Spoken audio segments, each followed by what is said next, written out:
دادگاه ولایت خطلان 3 تن از نزدیکان گلمورود حلیموف полковники فیراری тоҷикро که ماه ایولی سال جاری در پی یک زدخورد با مقامات قدرتی در ناحیه واسع بازداشت شده بودند متناسباً از 7 تا 18 ساله به زندان محکوم کرد. یک منبع در دادگاه ولایت خطلان روز 30 اکتبر در صحبت با رادیوی آزادی گفت قرار دادگاه در این باره هفته گذشته صادر شد و تا به حال به حکم اجرا ندرآمده است. این منبع افزود نزدیکان گلمورود حلیموف حق دارند که تا چند روز دیگر از بالای قرار دادگاه به زینه‌های بالای شکایت برند.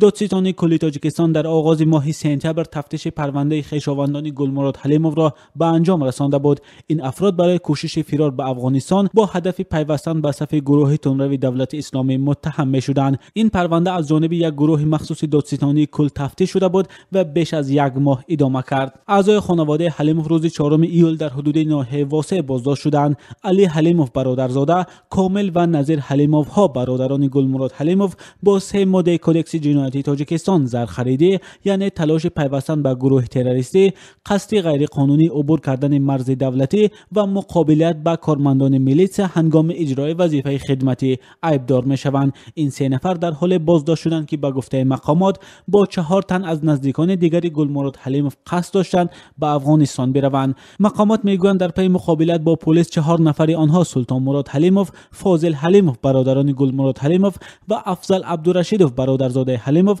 و نعیم رحمانوف دادر عروس سید مراد حلیموف کشته شدند. انور حسینوف کارمند ریاست کارهای داخلی شهر دوشنبه در این عملیات زخمی شده بود.